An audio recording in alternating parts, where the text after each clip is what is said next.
चाहा था पद मिल जाए, वो भी नहीं मिला। कैसी कैसी चाहें की थी, बड़ी छोटी थी, वे भी पूरी ना हुई। मुझ अकेले से तो संसार भी ना सधा। तो सत्य की ये महायात्रा मुझ अकेले से हो सकेगी? अकेले अकेले तो मैं संसार में भी हार गया हूं। सभी हारे हुए हैं संसार में।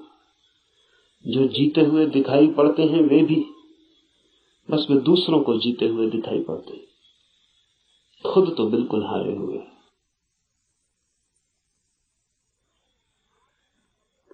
आप भी अपने को हारे हुए दिखाई पड़ते होंगे, औरों को तो आप भी जीते हुए दिखाई पड़ते हैं।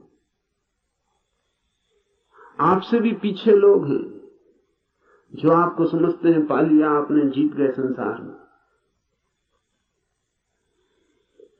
लेकिन भीतर से अगर हम आदमी को देखें तो एक एक आदमी हारा हुआ है। संसार पराजय की लंबी कथा है, वहां जीत होती ही नहीं, वहां जीत हो ही नहीं सकती।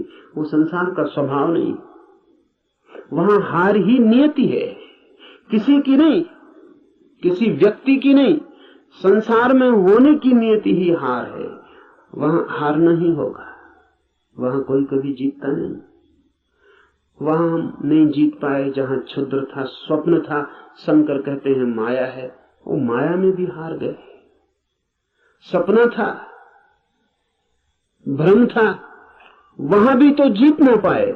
जब भ्रम में भी हार गए, सपने में भी न जीते, तो यथार्थ में, सत्य में अकेले से क्या होगा? प्रार्थना का अर्थ है संसार में पराजित हुए व्यक्ति का यह अनुभव कि जन्मों जन्मों तक चेष्टा करके मैं हार गया, क्षुद्र में तो विराट में मेरी सामर्थ्य। इसलिए प्रार्थना, इसलिए सारे जगत को पुकारा है ऋषि ने कि मुझे साथ देना। सूर्य को पुकारा है, वरुण को पुकारा, ये सब नाम है, प्रतीक है जीवन की समस्त शक्तियों की। सूर्य को पहले पुकारा है क्योंकि सूर्य हमारा जीवन है, उसके बिना हम नहीं होंगे। हमारे भीतर सूर्य ही जीता है, जलता है। उधर सूर्य बुझ जाए, यहां हम बुझ जाए। सूर्य ही हमारा प्राण है, इसलिए पुकारा। कहा वायु को नमस्कार है, विशेष रूप से वायु को नमस्कार कहा है इस प्रार्थना में, क्योंकि तुम प्रत्यक्ष ब्रह्म हो। अजीब सी बात है, थोड़ा सोचें। बड़े मजे की बात है, क्योंकि वायु है बिल्कुल अप्रत्यक्ष और सब चीजें प्रत्यक्ष। सूर्य को कहा होता प्रत्यक्ष ब्रह्म हो, जीते जागते जलते प्रखर, समझ में आता। सूर्य को नहीं कहा प्रत्यक्ष ब्रह्म, कहा वायु को जो बिल्कुल दिखाई पड़ती नहीं, बिल्कुल अप्रत्यक्ष। कहां है प्रत्यक्ष वायु? सिर्फ अनुमान है कि है, लगता है कि है, भासता है कि है, दिखाई तो पड़ती नहीं। आंख के सामने कहां है? प्रत्यक्ष का मतलब है आंख के सामने है। जो आंख के सामने वायु बिल्कुल नहीं है, पत्थर पहाड़ सब आंख के सामने, वायु नहीं है। लेकिन ऋषि कहता है हे वायु नमस्कार तुम्हें, क्योंकि तुम प्रत्यक्ष ब्रह्म हो। इसलिए कहा कि वायु जैसे दिखाई नहीं पड़ती और है, और आंख को दिखाई नहीं पड़ती फिर भी आंख को छू रही है प्रतिपल। ऐसा ही परम सत्य है, दिखाई नहीं पड़ता, छू रहा है प्रतिपल। वायु दिखाई नहीं पड़ती क्योंकि हमारे पास देखने वाली आंख नहीं। वायु तो यहां है, वायु के बिना तो हम भी नहीं हो सकते। वही तो हमारी श्वास में हमें संभाले, उसका ही आवागमन तो हमारा सारा जीवन है, जो इतने निकट है। श्वास है जो हमारी, वो भी दिखाई नहीं पड़ती क्योंकि हमारे पास आंखें बड़ी स्थूल है। तो हम जो बहुत मोटा मोटा है, स्थूल स्थूल है, वो देख लेते हैं। जो सूक्ष्म है वो हमें दिखाई नहीं पड़ता। वायु सूक्ष्मतम है, हमारे सामने मौजूद है, भीतर मौजूद है, बाहर मौजूद है, रोए रोए में मौजूद है और दिखाई नहीं पड़ती। इसलिए कहा कि तुम प्रत्यक्ष ब्रह्म हो, तुम ठीक ब्रह्म जैसी हो। वो भी यहां मौजूद है और दिखाई नहीं पड़ता, और रोए रोए में वही समाया है, रोआ रोआ वही है, और फिर भी उसका कोई पता नहीं चलता। इसलिए वायु को नमस्कार किया है कि हम वायु को तो जानते हैं, ब्रह्म को नहीं जानते। वायु से एक धागा जोड़ा है कि ब्रह्म में ठीक वायु जैसा है। इसलिए मैं तुम्हें प्रत्यक्ष ब्रह्म कहूंगा। ऋषि कहता है वायु को सत्य और ऋत के नाम से भी कहूंगा, क्योंकि तुम ठीक उस जैसी हो जो है और जिसका हमें पता नहीं, जो हम स्वयं हैं और जिसका हमें पता नहीं, जो अभी और यहां सदा से मौजूद है और हमें उसका पता नहीं। लेकिन ये खोज पूरी हो सके अगर सब देवता रक्षा करें। देवता से अर्थ है सदा से जीवन की अनंत अनंत शक्तियां, और जीवन है एक विराट जाल अनंत शक्तियों का। आपका होना भी एक विराट जाल है अनंत शक्तियों का। मिलता है आप में सूर्य, मिलता है वरुण, मिलता है इंद्र, मिलती है वायु, मिलती है अग्नि, मिलती है पृथ्वी, सब कुछ मिलता है आकाश, सब आप में मिलते हैं।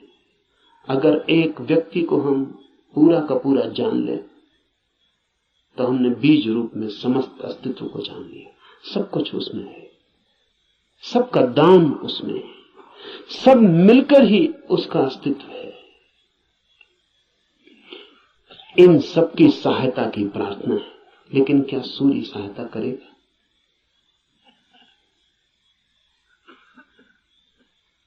ये सवाल उठता ही है। प्रार्थना भी की तो क्या सूर्य सहायता करेगा?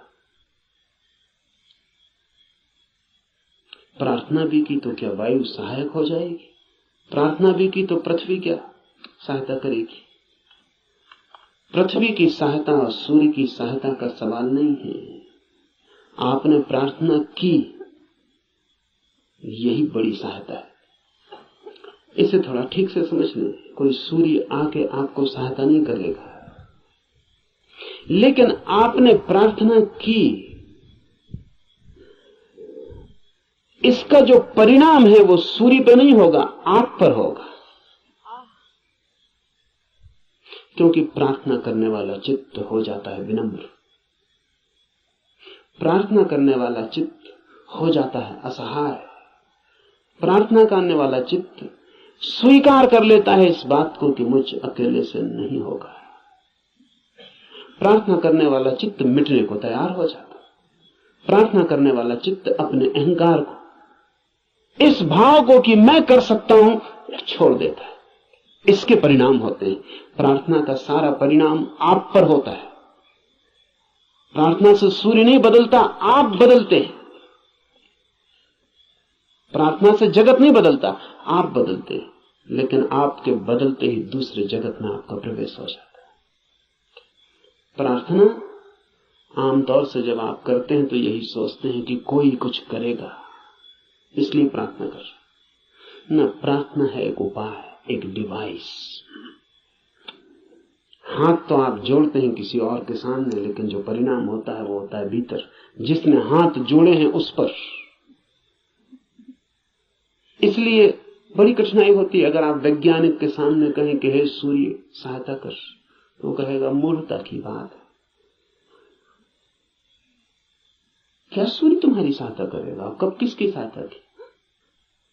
कि हे इंद्र वर्षा कर, पागल हो गए हो? प्रार्थनाओं से कहीं वर्षाएं हो गई? वैज्ञानिक ठीक कहता है, न तो सूर्य आपकी सुनेगा, न बादल आपकी सुनेगी, न हवा आपकी सुनेगी, कोई आपकी नहीं सुनेगा। लेकिन आपने पुकारा, ये आपको बदल जाएगा। आपने कितने जोर से पुकारा, उतनी गहरी हूक आपके भीतर प्रवेश हो जाएगी। अगर आपके पूरे प्राण पुकार उठे तो आप दूसरे ही आदमी हो जाएंगे। इसलिए है प्रार्थना।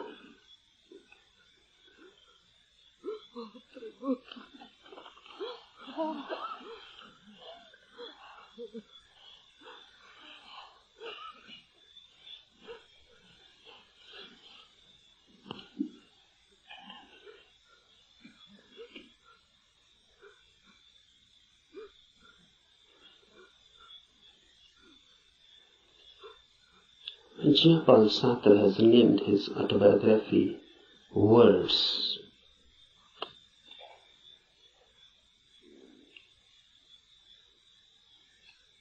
This christening of his autobiography as Words is significant, deeply significant. Really,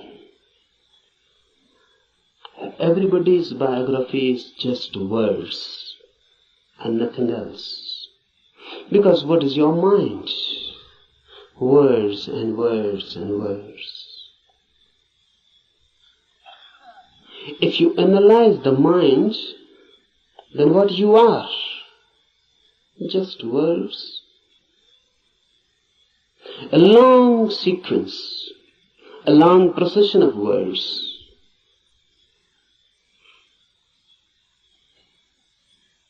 This is everybody's autobiography. But if you are nothing but words, then you are not. Then you are yet unborn. Then you are yet to exist authentically. Because words are just words, sounds. They mean something, but basically they are meaningless. The meaning is given to them. And mind is just a mechanism, a natural computer. It goes on feeding on words, then creating more words out of them. Then you go on associating those words. You go on creating principles, philosophies, systems. And ultimately where you are. Truth is not a byproduct of a long process of words. Truth is not a word at all. Truth is out of words. Truth is beyond words, or below words. Truth is experience, not words. All the Laos Tse has said, the truth cannot be said.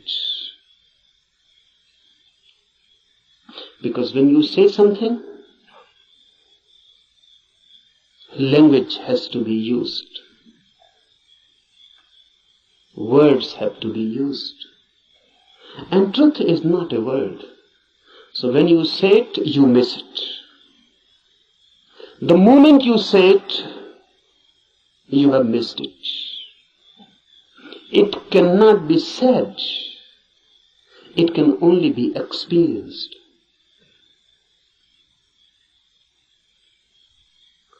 It can only be lived.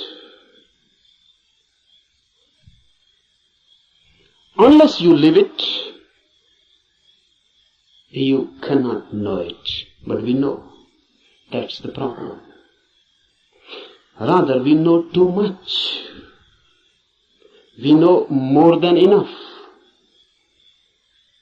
What's our knowledge? Words accumulated. You can accumulate them logically, rationally. You can create and edifice a beautiful system. Just as you can make a house with playing cards. But you cannot live in it. It is house just as a name. You cannot live in it. Out of words you can create a palace, a system, a philosophy, but you cannot live in it. Philosophers create beautiful systems, but they always live out of them. They cannot live in it. That is impossible. Nothing is wrong with them. The very system is such that it cannot be lived. One Immanuel Kant or some Hegel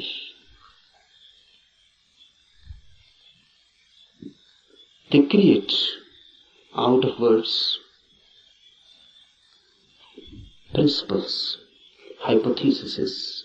They go on explaining the whole universe, but they themselves remain unexplained. They can explain the whole cosmos. They can say how the world was created. They can say what is the destiny. And look in them, dig deep, and you find a very miserable man, just as unhappy as anyone, as in hell as anyone.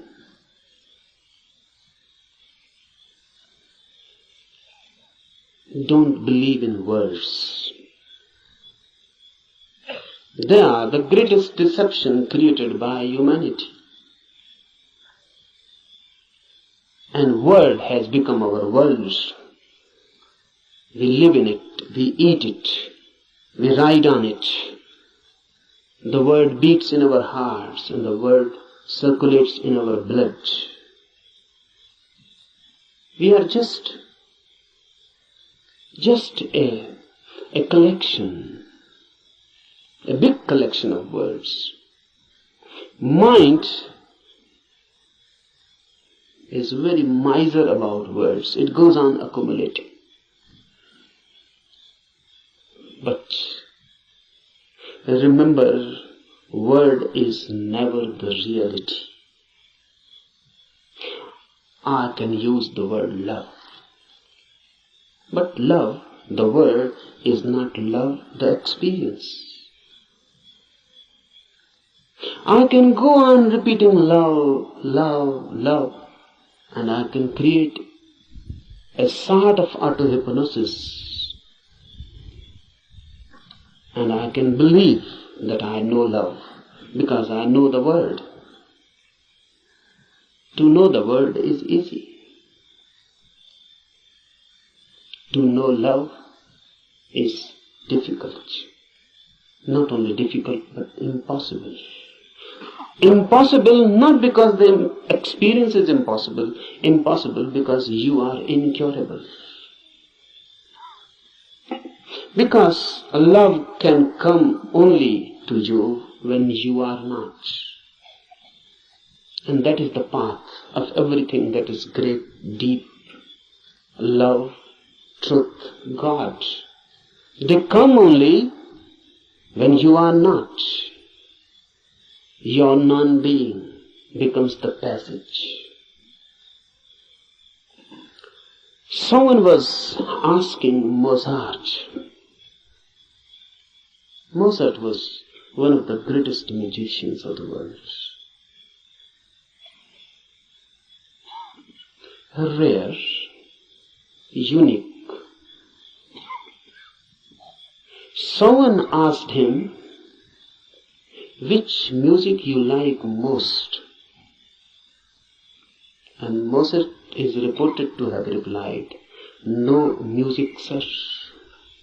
No music I like most.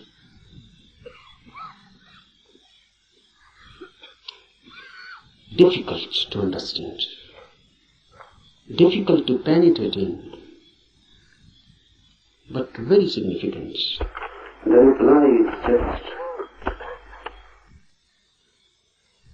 unique, unexpected, and from a musician. He says no music is the best. Have you ever heard the music which Mozart calls no music? You have heard sounds. And if sounds can be put in a system, in a rhythm, it becomes music. Music means rhythmic sounds. But sounds, If they are unrhythmic, it becomes noise. If they are rhythmic, it becomes music.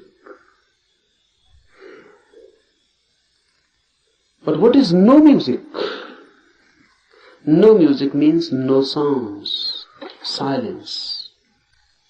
Silence has a music of its own, but you cannot hear it as you are. You are filled with words, so you can understand sounds. You are filled with noise, that's why music has so much appeal. You are so much filled with noise, crowdy noise, mad noise, that when someone creates music outside, you forget your noise inside. You are magnetized by the music outside. You forget yourself. You become concentrated in the music outside. That's why music is loved so much.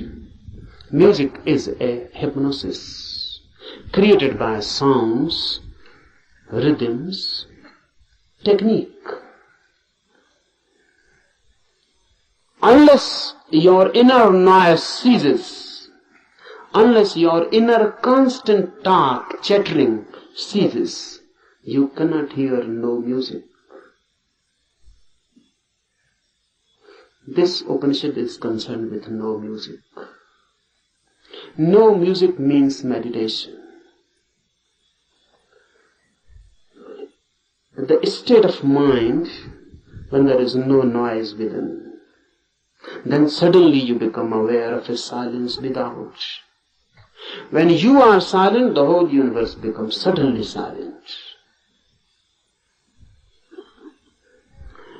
When the whole universe is suddenly silent, for the first time you are authentically existent. For the first time you have being. For the first time you know who you are.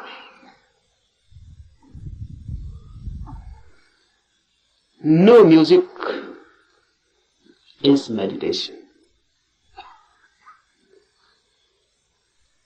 No noise inside creates the possibility, the situation in which you can hear the soundless silence which is everywhere, just here and now. It is there, but you are chattering inside. You cannot hear it. You are too much engaged, too much occupied. It cannot penetrate you. Become silent, and silence begins to penetrate you. And when your silence and the silence of the universe meet, you have encountered God. You have come face to face. This is what is meant by immediate Brahma. Immediate experience of the divine, when your silence meets the silence of the universe. When these two silences meet, they become one. Because two silences cannot be two. Remember this. Two noises are two. Two silences cannot be two, because there is nothing in between them which can become a wall, which can become a division. Two silences immediately become one. They cannot remain two, because where is the point which can divide them? So when your inner silence meets the silence of the universe,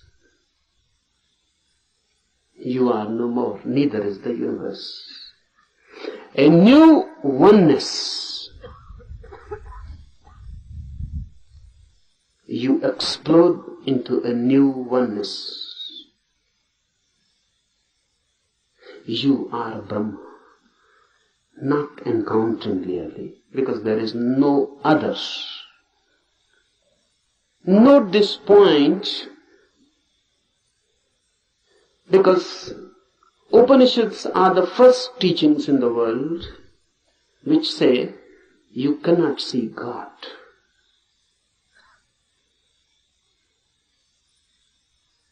All the religions go on talking about seeing God. Upanishads are the first teachings, the oldest, which say you cannot see God, because in seeing two are needed, you and the God. God cannot be made an object of knowledge. God is your subjectivity. So you cannot put God before you. There is no way of meeting God. You can only dissolve in Him, or He can dissolve in you. Oneness is God. When two silences meet, oneness is created. Two silences meeting transform everything. In this camp, we will try to create a silence within you. We are not to do anything for the silence of the universe. It is always here and there. It is always the case. Only you are missing your silence. Once you can gain your silence, suddenly you are transformed into a different world, a different being. You are no more the same. The old man is dead and a new is born. Creating of this inner silence is all that is meant by meditation.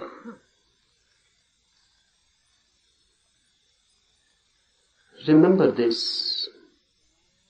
We are not interested in teachings. Teachings are of no use in themselves unless they are practiced. We are interested in this Upanishad only as a practical device. The Upanishad is not for me some doctrine to be believed, or some system to be believed, or some philosophy to be believed. Upanishads are practical guides. They believe not in changing your mind, but in changing you. They are not concerned with any change of your ideology. They are concerned with you directly, with your being. Remember this, knowing is your periphery and being is your center. Knowledge is added to you, being can never be added. Being is that which you are already. Knowledge is that which goes on being added to you. And it happens, unfortunately, it happens for many, that their being becomes just more and more burdened with their knowledge. Knowledge is going to be piled up on you by the society, by culture, by everything. Knowledge is utilitarian. It is needed. So everyone goes on accumulating knowledge. Knowledge is power. It gives you energy, particularly to move in the world, to act in the world. It helps. It is instrumental. But If you become too much identified with this knowledge, you forget that you are more than what you know. Then you forget that you are pillar to your knowledge. Then you forget that your foundational being is not your knowing. What you know is just your memory. How to penetrate this knowing and to reach the innermost center which you are. Silence, no music, non-chattering, no inner talk. But how to do it? It is difficult. It is difficult because you can start a new talk inside. How to stop it? How to meditate? You can start a new talk that will not do. The way to do is to throw this inner nonsense out completely. To go through a catharsis. Whatsoever goes on in, make it out, throw it, express it. If you can throw all your mind out, you create a space within. In that space, silence happens. So, we are not going here to sit silently with closed eyes and making an effort to stop the inner talk, the inner noise. You cannot do that way. You can only add something more to it. Your efforts for stopping anything inside will create more noise.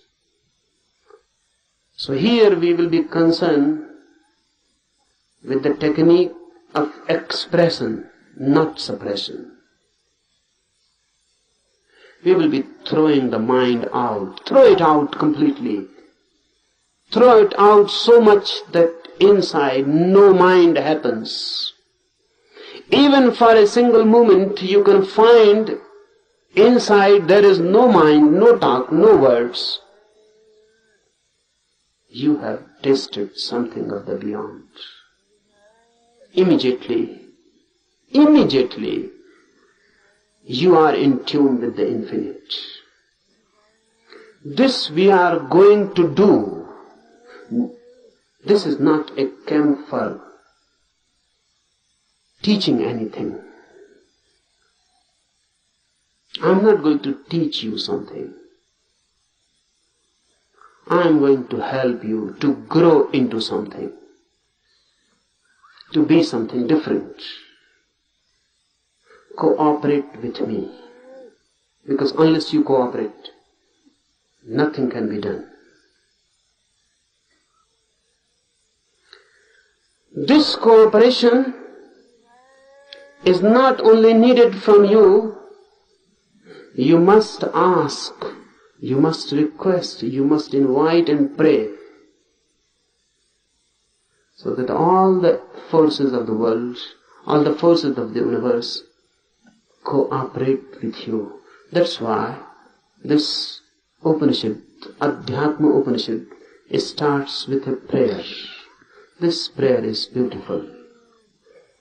Om, let the sun be beneficent for us, and Varun, and Aryama, and Indra, Brihaspati, and all be beneficent for us. Let Vishnu be beneficent for us. Salutations to that Supreme, O air, salutations unto you, for you are immediate Brahma, the Absolute, the Supreme. I shall call thee alone the immediate Brahma. I shall also call thee Ritha and Satya, the law and the reality. Let them protect me. Let them protect the Acharya, the teacher. Om Shanti, Shanti, Shanti. With prayer we start. Why? Because man alone is helpless. Man alone cannot do anything. Because man alone is nothing. Man is just a meeting point of million and million forces. In you, every universal force is crossing. You are just a crossroad. The sun, the air, the earth, the fire,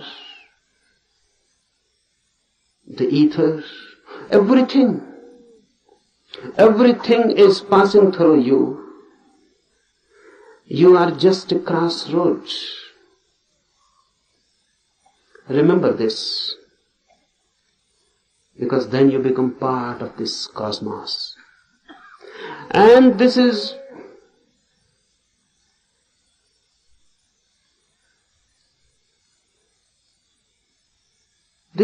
very significant to remember, because the modern mind thinks itself to be isolated, not in tune with the universe, but in conflict, in a struggle. The Western attitude has always been of a struggle, conflict. And now the Western mind has become the universal mind. No, there exists no such thing as Eastern mind. This Upanishad belongs to the Eastern mind. It existed once. It is totally different. Western attitude is of fighting with the universe, of conquering. How to conquer nature? How to conquer natural forces? This makes man alienated. Man becomes a stranger in this universe. A conqueror is bound to be violent. A conqueror is bound to be in conflict. And ultimately a conqueror is bound to find himself isolated, alone. Eastern mind is totally different. The very approach is not a fight, but of deep resonance. Universe and I are not two. I am part of it, just a wave in the great ocean. I belong to it, and it belongs to me. There is a belonging. I am not a stranger in this world. I am not forced on this world. I am not an enemy, and the world is not inimical towards me. I am part of it, and not a mechanical part, but an organic part. Just like my eyes are my organic part, my hands are my organic part. I touch through my hands, I see through my eyes. My seeing has become my eyes, and my touching has become my hand. The universe has become man in you. The universe has become a particular individual in you. You are not different from it. You are just a wave. And the universe is flowering through you. This is Eastern way of looking at the world. man in tune. That's why prayer is a bridge. It makes you feel again at home. Even the sun is not so far away. The Upanishad says, let sun be beneficent to us. Let everything be beneficent to us. Let everything be a blessing to us and a help. Why? Because truth is not yours or mine. Truth means the center of this universe. And if you are in conflict with the universal forces, you can never reach it. Only in a deep friendship, deep intimacy, the universe opens its doors for you. So prayer is just creating a forgotten intimacy. Look at it in this way. A child is born.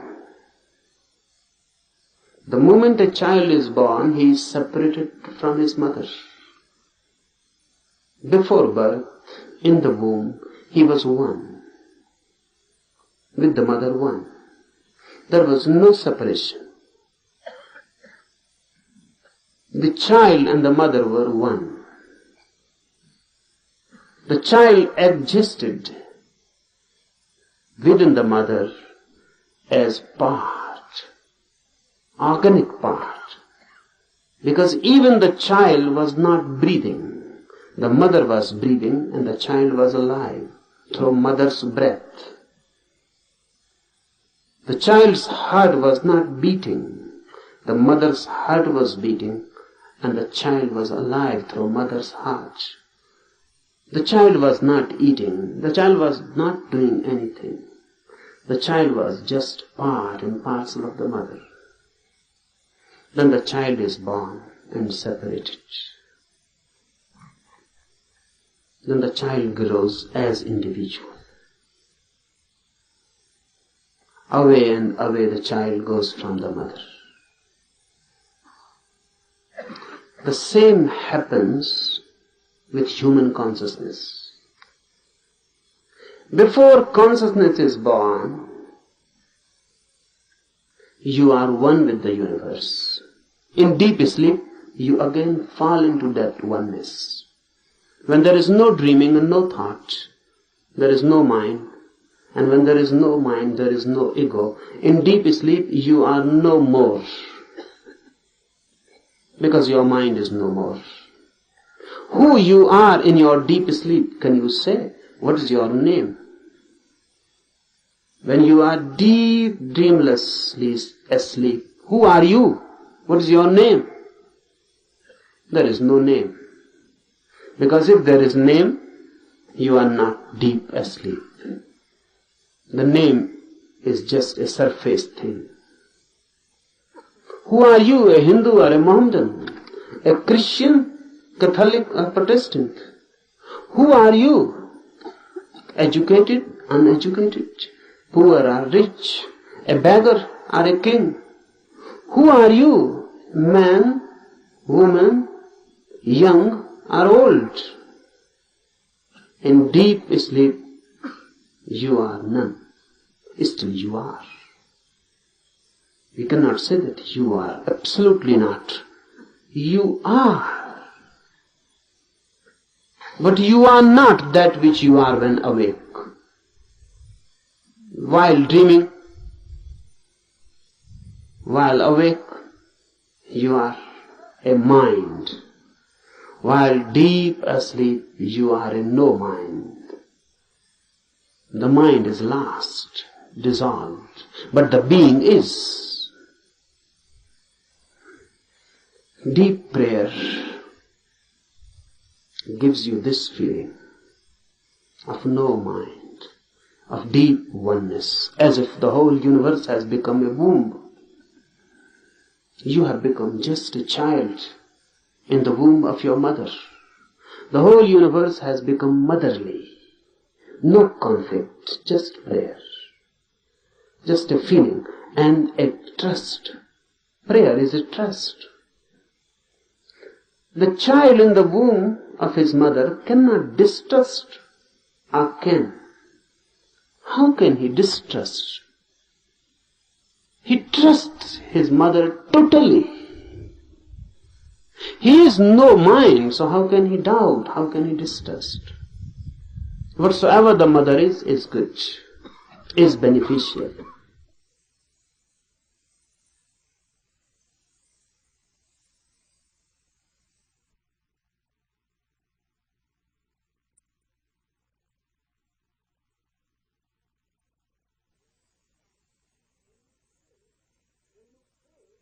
When you pray, you are throwing yourself back into a motherly universe.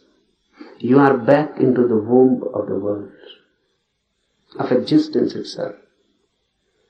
And you trust. This trust is sown in the prayer. The sun will be beneficial, the air, the earth, everything. All the forces of the universe will be helpful. This is a deep trust. How it works? What is the mechanism of it?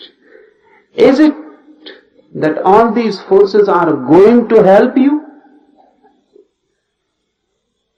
No.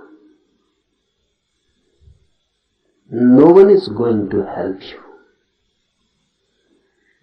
But the moment you create this trusting, this prayer attitude, this praying full attitude, once you create this bridge, all the barriers are withdrawn.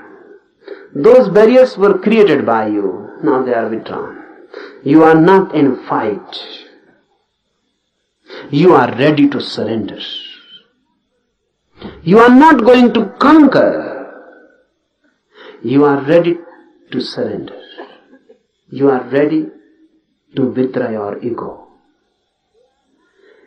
They are not going to help you positively, but now negatively. All the problems, all the barriers, all the hindrances that were bound to be created by your ego will not be created anymore. Now you will not be your enemy. Understand this deeply.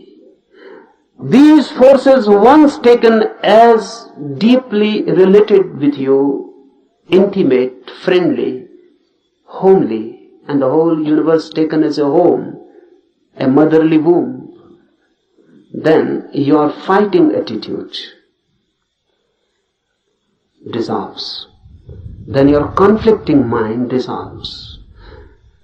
Then your violence, then your ego, the effort to be constantly this or that, the very becoming dissolves. And if you have no ego and a prayerful mind, suddenly, with full awakening, you fall into deep sleep. This is the mystery. Suddenly, with full awareness, you fall into deep sleep. That's why Upanishad has constantly declared that samadhi, the ultimate ecstasy which is achieved by meditation, is just like deep sleep with one difference.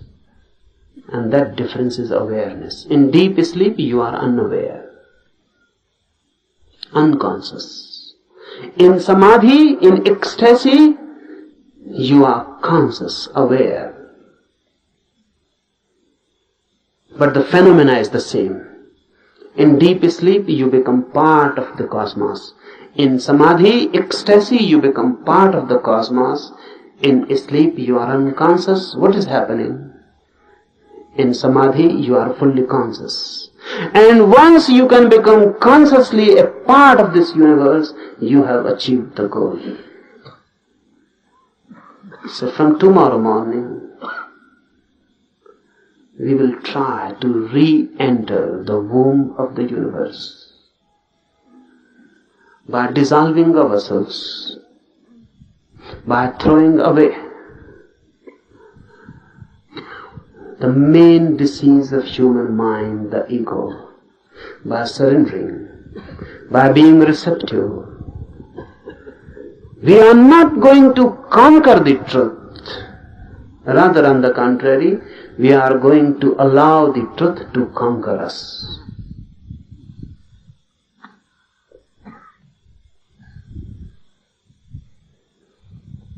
Now, some instructions for the morning meditation.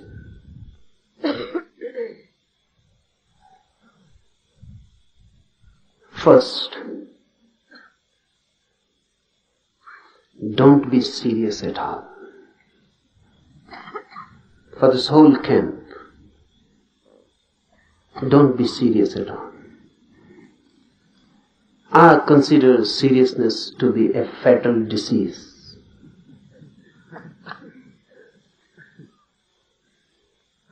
So please don't try to be long faces. Why I particularly say this? Because religious people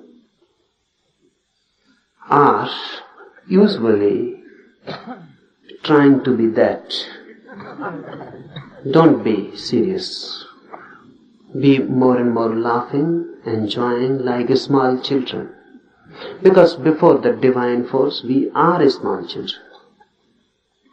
So don't be serious. You cannot approach that divine force with a serious, sad face. That's a barrier. Laugh and dance and enjoy like small children, and you can enter the temple very easily. The doors are always open for the children. Be children-like. Jesus is reported to have said that only those who are like children will enter the kingdom of God. And look what Christians have done. They have created a very serious, sad religion. Jesus on the cross, a weeping religion, crying. Christians say Jesus never laughed. This is